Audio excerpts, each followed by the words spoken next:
Olá pessoal, nós estamos começando hoje pela manhã mais um tema da nossa escola dominical. Nós vamos falar sobre a pessoa do Espírito Santo, ou dentro da teologia, a área chamada pneumatologia, né? Então falando a respeito da terceira pessoa da Trindade, onde nós vamos descobrir muitas coisas. Durante esse mês nós vamos falar sobre os frutos do Espírito, dons do Espírito, né? Sobre como o Espírito Santo é o nosso consolador, mas nós começamos hoje falando sobre como o Espírito Santo é apresentado no Antigo e no Novo Testamento. Tá? Então, o primeiro ponto a ser refletido por nós é que o Espírito Santo é uma pessoa. Muitos cristãos, infelizmente, tratam o Espírito Santo como se fosse uma energia, né? Como se fosse uma força, né? Mas não, a Bíblia vai trazer para nós as características do Espírito Santo como uma pessoa, exatamente como o Pai e exatamente como o Filho. Igrejas tradicionais são acusadas de deixar o Espírito Santo de fora, né? Nós temos um grande apreço pelo Pai e pelo Filho, mas o Espírito Santo acaba ficando de lado. Na verdade, não é assim, né? Pode até ser que em algumas ocasiões históricas isso tenha ficado para algumas pessoas, mas não é verdade. Até porque nós cremos na conversão de pessoas, de pecadores, e só pode ser pelo Espírito Santo que isso aconteça, né? Não existe uma outra forma de sermos transformados, de chegar ao arrependimento verdadeiro, senão pelo Espírito Santo. É claro que existe também uma série de outras dificuldades com relação à pessoa do Espírito Santo, especialmente com relação aos dons do Espírito, né? Aqueles que são chamados de dons maravilhosos, né? O falar em línguas, cura, milagres e outras coisas. Então, com o passar do tempo, a gente vai tocar nesses assuntos, mas o ponto importantíssimo para nós, nas nossas escolas dominicais, nesse mês de maio, é que a gente tenha uma perspectiva correta a respeito do Espírito Santo e de como nós podemos crescer no conhecimento bíblico da pessoa do Espírito Santo, né?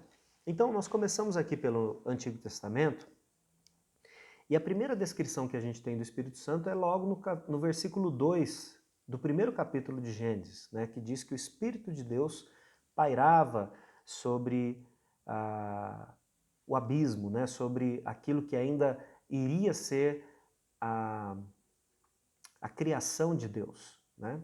Então é interessante que essa palavra que aparece ali, né, ele pairava, né, ele estava sobre, é a mesma palavra, ou ela pode ter uma tradução diferente, que seria envolver, né? Então, pairava nos dá a ideia de que simplesmente é uma forma passiva, né, uma forma que não toca nas coisas. Agora, traduzir a palavra como envolver, isso significa que existe uma relação, um contato entre as duas partes, né?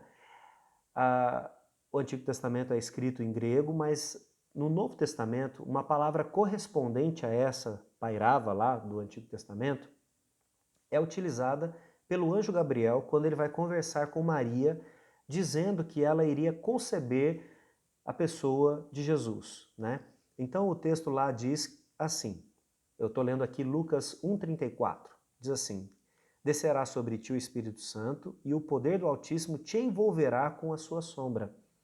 Então a ideia desse envolver do Espírito, né, sobre Maria, que faria com que ela tivesse a concepção ali de Jesus, né, é a mesma ideia que está lá no início da criação de todas as coisas.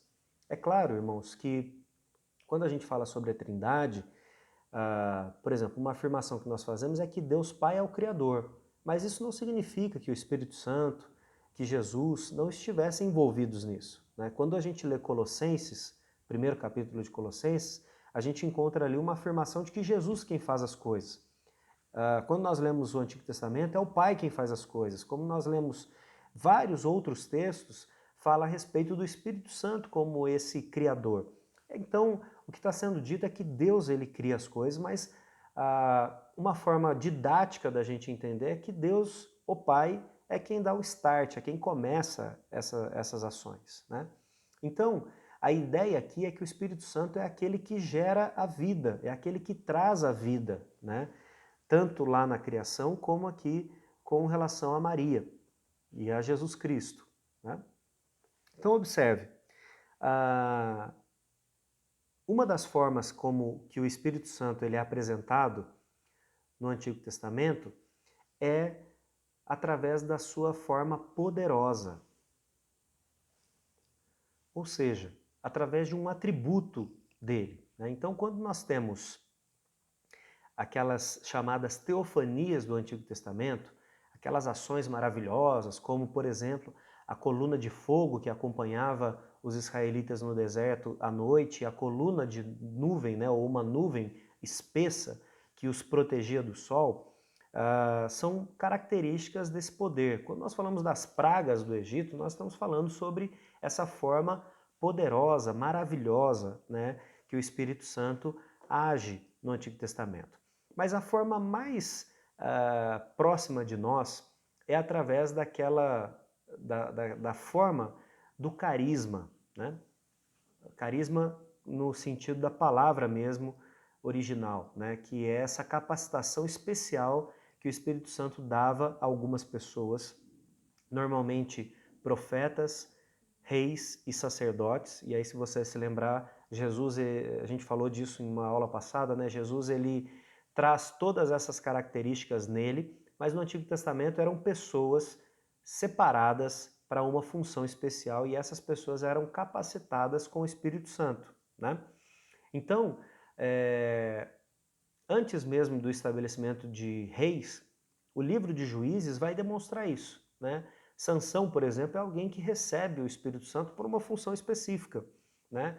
E outros, né? Homens e mulheres recebiam o Espírito Santo no Antigo Testamento como esse carisma, né? Como uma forma de demonstrar a ação de Deus, uma pessoa separada para fazer aquilo que Deus determinava. Alguns teólogos vão dizer que Moisés é a pessoa que trazia isso de uma forma mais clara, né? Nós temos Moisés recebendo a lei de Deus, nós temos Moisés falando com Deus, nós temos Moisés como aquele único homem que conseguiu olhar, né, ainda que fosse às costas, né, mas olhar para Deus. Então Moisés ele tinha uma relação ímpar mesmo com Deus. Quando nós falamos sobre Moisés, eu acho interessante a gente destacar que Moisés ele desejava que todas as pessoas pudessem experimentar desse movimento de Deus, né? Ainda que elas não entendessem isso, ainda que elas tivessem dificuldade com isso. Mas existe um texto específico, que é Números capítulo 11, em que as pessoas começam a criticar demais, a exigir demais coisas de Moisés, né? Eles falam ali sobre as coisas que eles tinham no Egito e que Moisés, né, por estar no deserto, não oferecia a eles. E então Moisés vai fazer uma oração a Deus e ele diz, olha, tá difícil demais para suportar isso. E Deus fala assim, olha, então vamos fazer o seguinte, traga 70 pessoas, 70 homens, né, dignos, líderes do povo, anciãos, e eu vou distribuir, né, o Espírito que está em você, eu vou capacitar essas outras pessoas para que você não carregue sozinho, para que você não tenha o peso sozinho de lidar com isso, né? Então, isso acontece ali no livro de Números, no capítulo 11, né? E depois, mais tarde, a gente vai ver como que Deus vai fazer isso de uma forma esplêndida, alcançando todas as pessoas, né? Uma frase, uma afirmação importante, né, daquele teólogo Sproul, que nós estamos acompanhando a obra dele, ele diz assim, no Antigo Testamento, a unção do Espírito Santo foi um dom especial dado principalmente a crentes, mas não somente a crentes. E a unção do Espírito não era o mesmo que o dom da regeneração. Por que ele afirma isso? Porque pensando que eram pessoas específicas que recebiam a capacitação de Deus, nós podemos lembrar, por exemplo, de Saul. Saul, primeiro rei de Israel, foi ungido e certamente ele teve ações que demonstravam que ele estava sob o poder do Espírito. Contudo, a vida de Saul, a forma como ele reagiu às coisas que Deus mandou ele fazer, demonstram que ele não era um homem regenerado, ele não era um homem, se podemos usar essa palavra, convertido. E o texto bíblico vai dizer que Deus retirou o espírito de Saul, né? Não esse espírito que nós temos, né, que nos mantém vivo, mas o espírito de Deus, esse espírito de capacitação. Então, o Antigo Testamento, ele precisa ser visto por nós de uma forma específica. Não é a mesma forma que Deus utilizou no Antigo Testamento que ele utiliza hoje. A gente vai ver daqui a pouco como que no Novo Testamento isso se manifesta. Mas no Antigo Testamento especialmente, nós temos Deus capacitando pessoas para situações específicas e depois essas pessoas elas podem ou não continuar com essa característica, né? Eu vou lembrar aqui do texto, por exemplo, para você conferir aí, de Êxodo 28:3.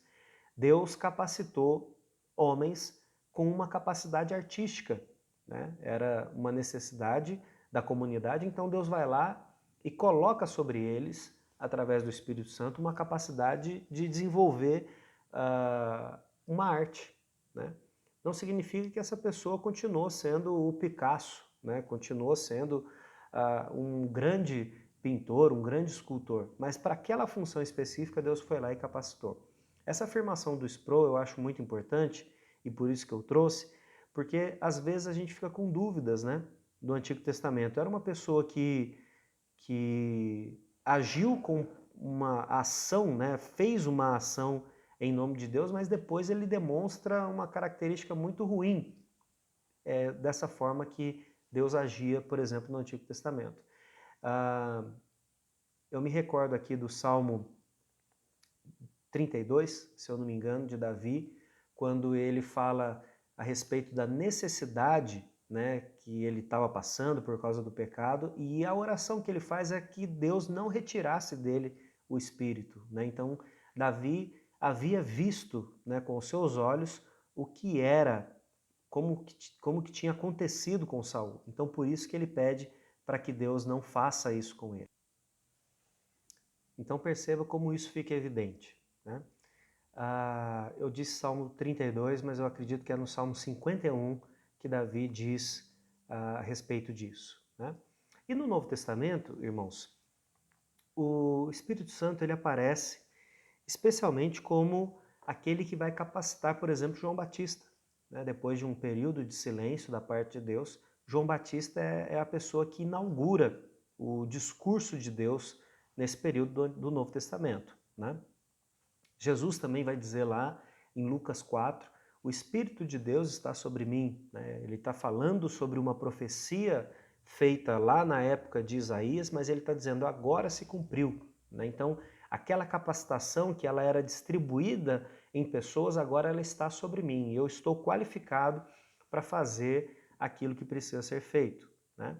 Da mesma forma, então, nós continuamos vendo o Espírito de Deus no Novo Testamento como, não visivelmente, mas através das suas ações, né? Como eu já disse, a própria concepção de Jesus é uma ação do poder de Deus. Quando nós olhamos para João Batista, nós vemos João Batista desafiando, né, trazendo uma mensagem duríssima para as pessoas, mas por causa do poder de Deus. Nós vemos Jesus fazendo tudo o que fez através desse relacionamento com o Espírito. E nós vamos encontrar a Igreja de Jesus agindo e fazendo coisas maravilhosas por causa do Espírito, né? O Espírito Santo, então, ele é apresentado como esse que traz vida, né? Como esse que gera vida. E Jesus, ele, em um dos seus discursos, ele fala assim, eu vim para que tenham vida e tenham em abundância. Quando Jesus fala, eu vim para que tenham vida, eu acho que é evidente que no texto está dizendo, não está dizendo que Jesus veio trazer um corpo, né? A palavra seria bio, né?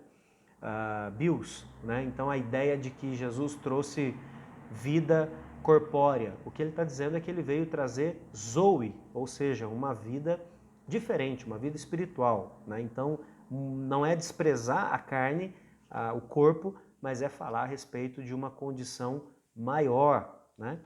E é nessa vida que Jesus veio trazer que o Espírito Santo age. E aqui a gente precisa falar a respeito do aspecto do Espírito Santo como nosso regenerador, né? Então, dentro daquilo tudo que a gente já viu do que o Pai faz, do que Jesus faz, existe uma característica do Espírito Santo que é uma característica específica dele, que é a de regenerar. Então, se você pensar na palavra mesmo, regenerar, significa fazer de novo e gerar, né, a ideia de vida. Então, o que o Espírito Santo está fazendo? Ele está trazendo vida para pessoas que estavam mortas, né? A regeneração é esse processo de Deus sobre a nossa vida, de pessoas que espiritualmente estão mortas e passam a viver por aquilo que Ele faz em nós, né?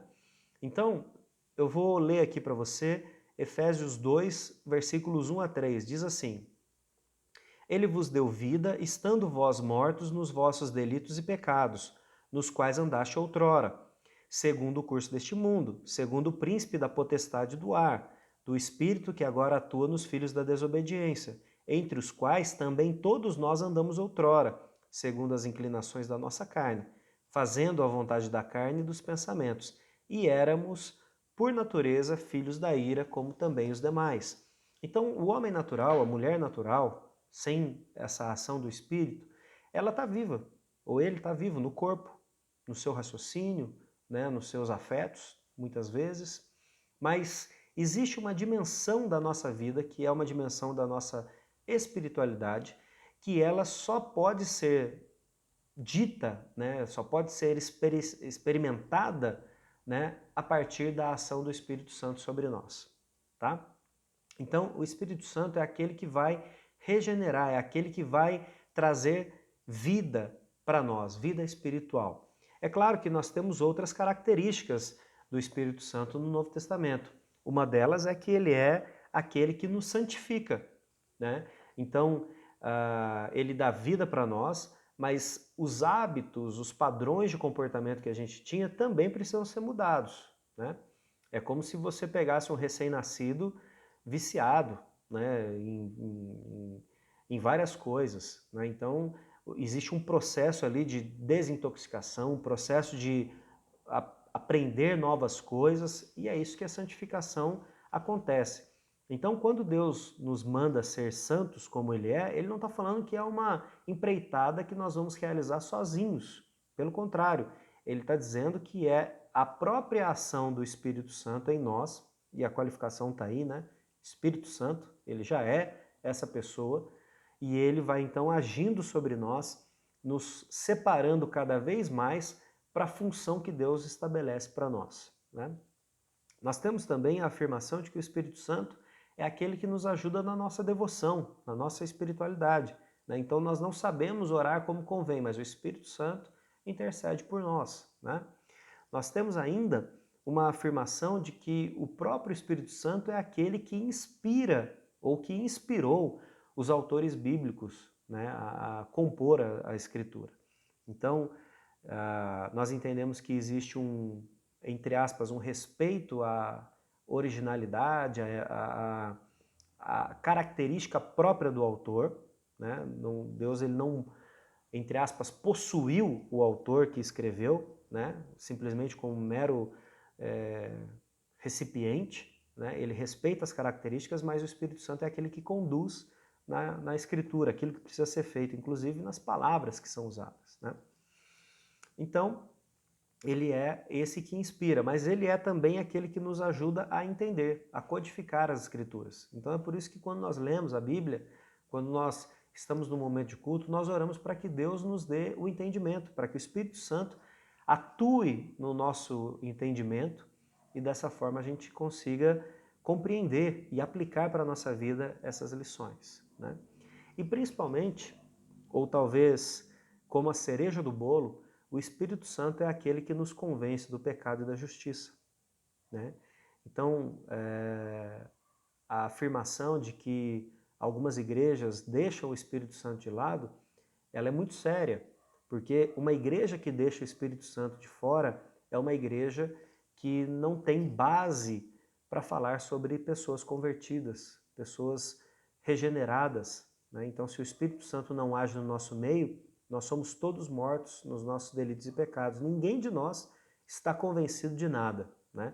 Agora, se nós entendemos que o Espírito Santo age sobre nós e essa ação do Espírito Santo ela não precisa ser com uma evidência física, né?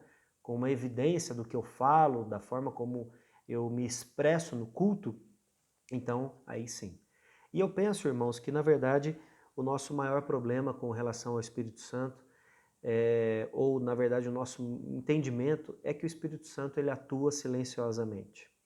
Mas atuando silenciosamente, ele vai nas profundezas do nosso coração, da nossa mente, daquilo que nós somos, e ele transforma das raízes para fora, né? Então, às vezes, a gente quer uma igreja avivada.